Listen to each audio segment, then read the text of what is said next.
Hello everyone, hope we are well. So we are back with another educational style video this week. Now I want to go over certain topics of training that you don't hear much of. I mean, everyone is always quick to ask, can I get a training plan? What's the best exercise to do in the gym for your back, your legs, your chest?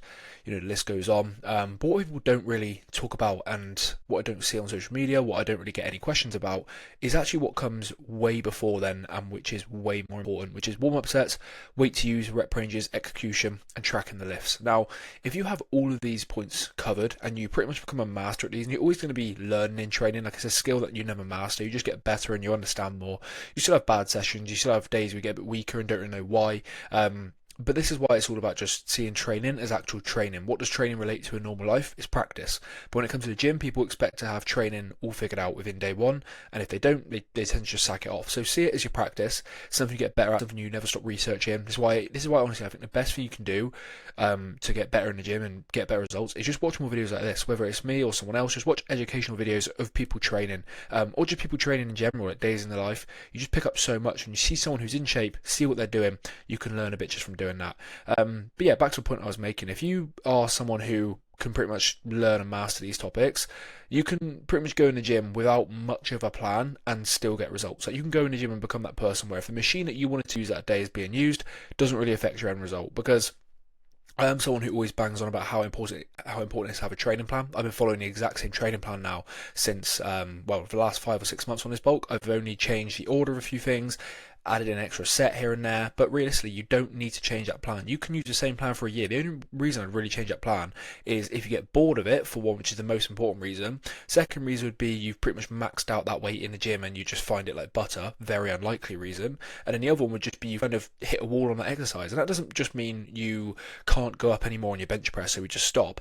It'd be more of a case of, okay, we can't go up on a bench press, let's add in an extra set, let's take away a set, let's go less rep ranges and manipulate it like that. And that's one option of changing a training plan. And I mean, the other option would be just flipping the whole training plan on its head. And again, I would only really do that for boredom or going into the next phase. So let's say we're going from a cut to a bulk. Obviously, in that bulk, you can have a lot more success with going on heavier movements. If you're deep into a cut, you don't really want to be deadlifting because the amount of energy you're burning isn't really worth how little calories that you're on. But let's not go off topic. But I just wanted to highlight how important these points are. So let's get straight into them. Warm-up sets, weight to use, rep ranges, execution, all things that you can take on from today and execute tomorrow. So the first one, getting straight into it. Obviously, we've got our warm-up sets. Now, this is the part that comes before every lift we do. Now, this is also a webinar that I shared with a lot of my clients as well. So a lot of this language that I've used in this will be directed to a client. So I'll be saying when you look at your plan. So just take it from that perspective if you had a plan in place, and I'll do my best to explain what it means in your shoes as well. So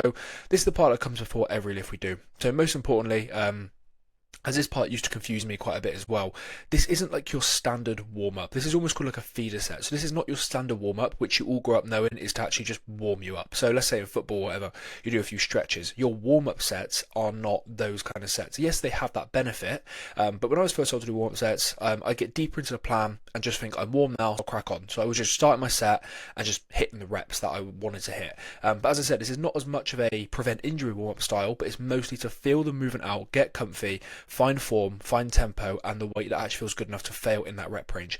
Without doing these, I guarantee you're wasting sets. So what I meant by at that point there was I see a lot of people in the gym, they'll go and do 3 sets on a movement. They haven't warmed up properly. They've warmed up enough so they're not going to get like super injured, obviously, but I'm not talking about that kind of warm-up. I'm talking about your feeder sets and even your feeler, warm-up, whatever you want to call them, they all have the same kind of meaning.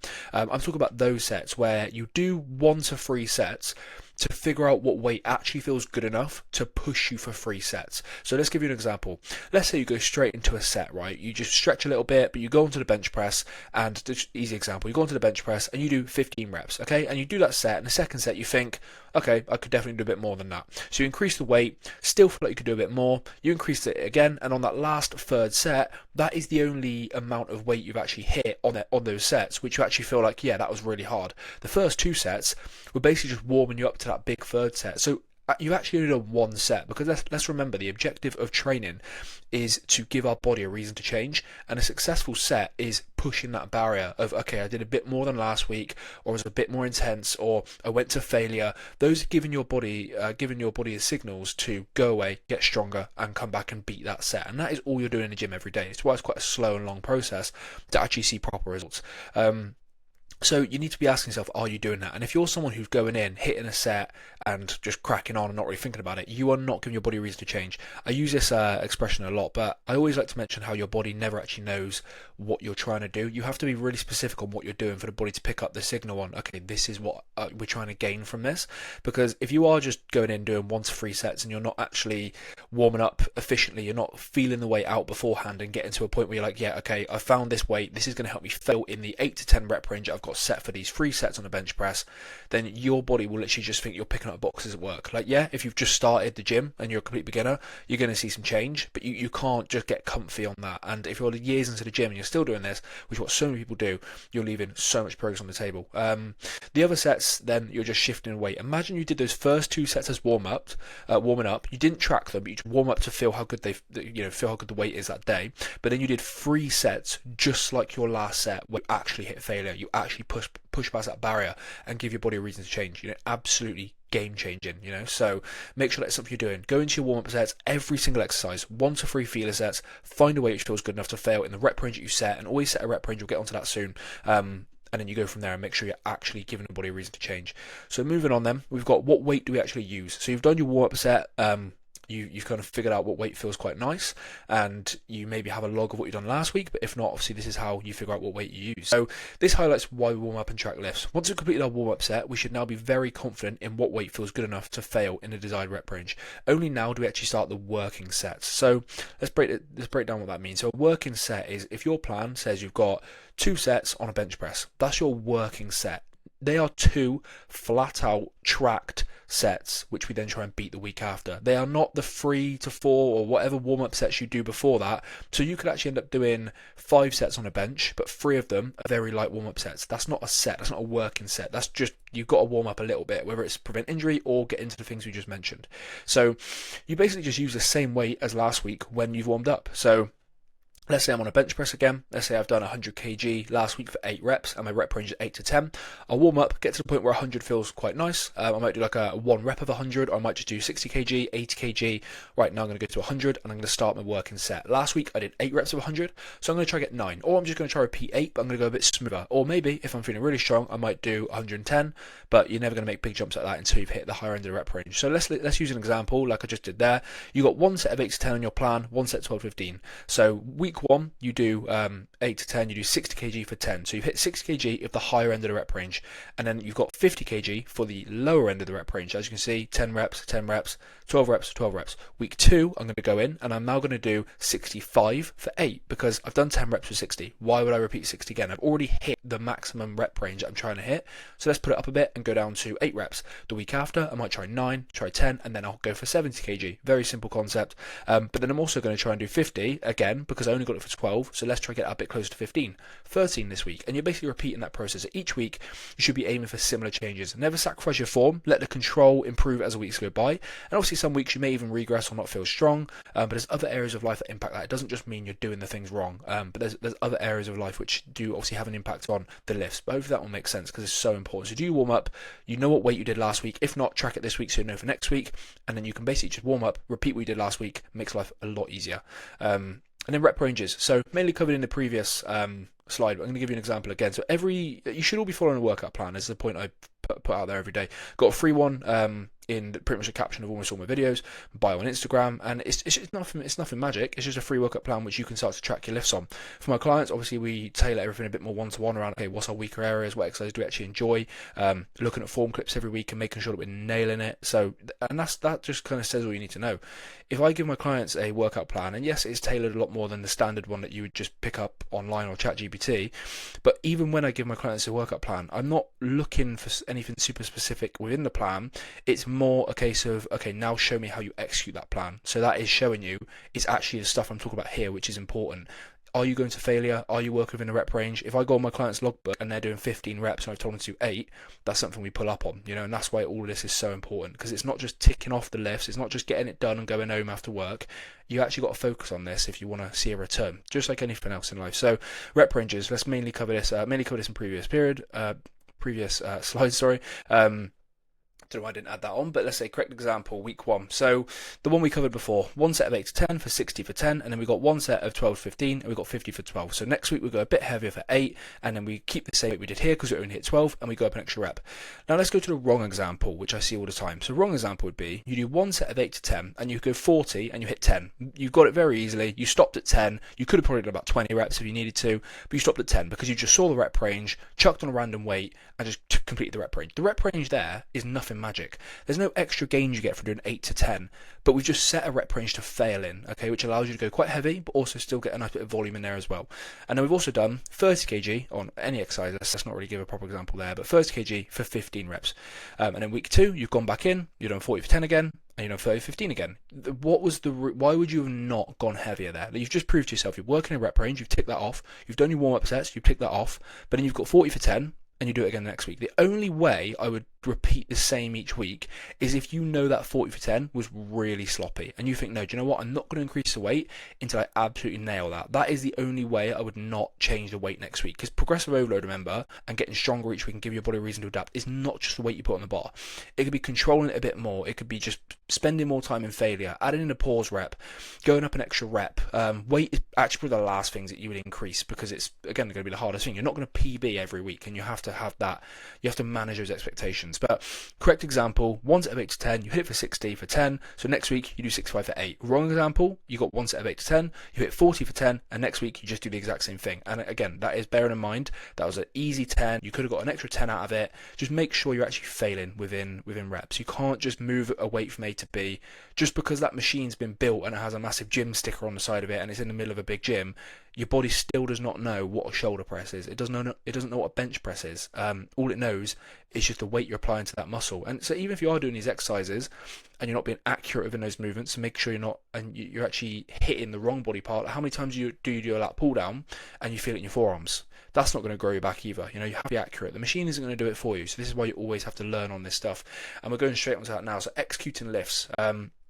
You've warmed up, you know what weight to use, now we need to execute intensely and accurately. Because when I always talk about tempo and controlling the lift, I think a lot of people get that confused of like, okay, as long as I hit the rep range and I go 3 seconds on the way down, I'm stretching, I pause at the top and I'm really like accurate there, you think the intensity is going to follow. But just because I say train controlled and have tempo doesn't mean you train you lack that intensity at all. I would even say sometimes you are going to sacrifice a little bit of form. Like when the tempo is fighting against you, so you're on a bench press again, and you're trying to control for like 3 seconds on the way down, stretching the chest, because that's where you're going to hit the fibers. That doesn't mean you just do an easy 3 seconds on the way down. Your body should be really fighting against that, and you should almost be struggling to even control the weight, but you're still just about managing. That's how you know you're going heavy enough. So let's read through this then. In every lift, we need the mindset that our body has no idea what we're trying to do. So we need to be accurate, giving the body the best chance at picking up what we're actually trying to do here. So we get the response that we want, which is going to be growth. The best way to do this is to nail the accuracy. How are we going to guarantee the muscle that we want to hit is actually getting the tension it needs? First of all, cover the previous points. Are we using enough weight? Are we warmed up enough? Are we in the correct rep ranges? And are we progressing each week? That's going to be one way that we actually hit the intensity and accuracy enough to do a bit of damage. But are there exercises in our plan or that we try and do that we just don't even feel? The amount of exercises that you just go away from and you don't feel any fatigue. For example, a back movement being felt in the forearms, just like I said there. This is why I bang on about form clips. So again, it's talking to a client. It's not to be a pain in the ass, but it's because I know how important it is, and you can nail everything. But if your training's not there, nutrition alone isn't going to be enough. And you could say the same the other way around. Yeah, if your training's there but your nutrition isn't there, 100% nothing's going to move. You're still going to make progress. If you're not perfect in the gym, of course, you're never going to be perfect, but you have to manage those things. So if you're training without a coach right now, one thing I'd say is probably get a coach, but the other thing is also take your own form clips and review them, but it's just about knowing what you're looking for more importantly. So once the movement feels accurate, we need to be intense. So holding it in the key areas, taking time to really feel the stretch and contraction. Don't mistake this for training light and easy just to tick off the tempo. Make sure we're hitting the tempo, controlling it, but it comes at a cost of it's a very big battle to maintain control, and that is how our body's going to get enough to adapt and come back better. And then finally, tracking the lifts. I never see anyone in the gym tracking lifts. I never see anyone on an app, a logbook, anything. And truthfully, before I was getting coached, before I started coaching, not something I'd really look to do. It would be more something in your head where you think, oh, I'll remember what weight I did. But I'm not talking about just remembering what your PB is on a bench press and trying to beat it. I'm talking about when you go to do your last calf raise, what did you do last week and try and beat it? And I know it sounds really uninteresting, but I'm not just on about the calves. I'm on about when you go and do your last tricep exercise. You're not just tagging them on at the end, but you're actually looking at what you did last week and trying to progress that body part, because that every body part needs its own amount of attention, and you need to give the body a reason to actually adapt to it. And if not, again, nothing is going to change. So you've seen how key warm-ups, weight used, and rep ranges execution is, but you're never going to get to the level you can and progress. Progress is always going to be left on the table if these things are not tracked. But when it comes to tracking your lifts, you're basically being able to go in there with a clear objective and something to beat while applying these other points like the warm-ups and the rep ranges. This is going to make a huge change. So now a quick note with training clips as well. Again, not something I'll be reviewing for you personally, but something that you could look at yourself. Even the most advanced lifters need a review time to time, because we're not just looking for your form to be good in a training clip. It could be a pointer that you're wearing the wrong footwear and it's throwing you off. You could be noticing you could push another rep, which then changes your mindset and potentially gives you the reassurance that when you do hit failure, you remember someone in your head saying you had another 2 reps in there. And then every exercise, not only do you go and get more sets out of it because you've mastered your warm-up sets, but you probably also get an extra 2 or 3 reps past failure. Again, game changing. And this is the in-depth details of training that people who just go to the gym and take it off for the day, they don't think they need a coach for. And this is the biggest objection handling kind of video that you can ever watch, because it should give you a massive opener for all the things you're missing out on, but also give you quite a bit of a where do I even start kind of mindset. So if that is the case and you are looking to get into coaching, achieve better results, gain clarity on the long term, and actually stop winging it with your nutrition, your training, and actually be that person who week to week people are asking, mate, what are you on? Because I always say that is the dream, having people question how you're making so much progress.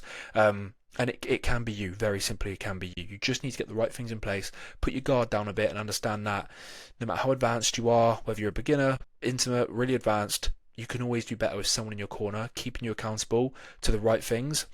And there's always going to be someone who knows a bit more than you. And it's just about the people who make progress will understand that and not have their ego get in the way of them having someone to support them. For example, I've been training for 8 years, went to uni with it, college with it, was in a gym, loads of different gyms, working, PTing, gym instructor in, and now I'm a coach online for the last 2 to 3 years pretty much, and I still have a coach now, and it's not because there are too many things I don't know, but it's just running by someone to bounce ideas across on your physique, not having a dictatorship as someone telling you, no, this is how you do it, this is how you do it. It's having someone to sit there and have a call with, talk about anything you've got going on, and then how can we channel that into the goal we're trying to get, setting targets, and it's so important. So if that is something you're looking to do, drop a message, whether it's on Instagram, leave a few links in the bio of the free plan and a coaching link where you can just have a chat with us, see if we've got any coaching spaces for you at the moment, and just have a chat about what you want to go over. Even if you just need a bit of advice, it's always worth dropping a message. So got any questions, as I said, drop a message over on some socials, and I'll see you in the next one. Hopefully you took a lot of value from this, take some notes if you need to, and apply it tomorrow.